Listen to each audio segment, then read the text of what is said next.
Sziasztok! A napokban kaptam egy videót egy kínai ismerősömtől, ami mint lelkesítő anyag terjed a kínai médiában. Egy éppen meggyógyult wuhani nő nagyon hálásan köszön el az őt akár hetekig ápoló nővértől. Ez természetesen egy clickbait content, de megfigyelt egy nagyon érdekes részletet, ami segíthet nekünk is abban, hogy hogyan álljunk hozzá a vírushoz.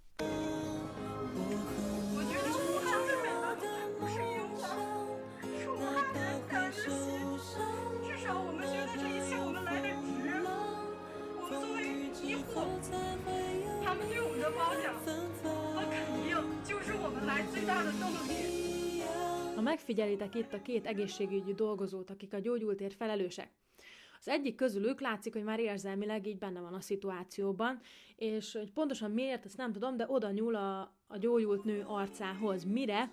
Ez a lényeg, a másik ápoló hirtelen oda kap, hogy megvédje a nőt az érintéstől. Na, erről eszembe jutott az orvosi protokoll, hogy ezek a nővérek orvosok, amikor leveszik ezt a védő felszerelést, akkor hármasával öltöznek át. Mégpedig úgy, hogy ketten figyelik, amíg az egyik veszi le a felszerelést. Azért, mert korábban többen megfertőzöttek úgy, hogy ilyenkor óhatatlanul is oda kaptak az arcukhoz, letörölték az izzadságcseppeket, nem tudom pontosan, de hogy az érdekes ebben az egészben, hogy ők, akik nap mint nap szembesülnek a fertőzéssel, meg a betegekkel, még nekik is figyelmeztetniük kell egymást, és figyelniük kell egymásra, hogy ezeket a szabályokat betartsák. Akkor nekünk, akik, bár illúzió, de úgy érezzük, hogy kicsit távol áll tőlünk még ez a dolog, nekünk mennyire nehéz lesz átszokni arra, hogy ne érintsük meg az arcunkat, mossunk kezet, stb. És azt hiszem, hogy ide tartozik a maszk viselésének a kérdése is. A kínai ismerőseim teljesen el vannak ámulva, meg úgy összességében a kínaiak, hogy az európaiak hogy lehet, hogy még mindig nem viselnek maszkot, pedig már milyen helyzet van Olaszországban, stb. Ugyanakkor a WHO pedig arra kér minket, hogy aki egészséges, az ne viseljen maszkot, hanem azt hagyja meg azoknak, akik az élvonalban, a fronton dolgoznak a betegség ellen, vagy már sok helyen a kórházakban.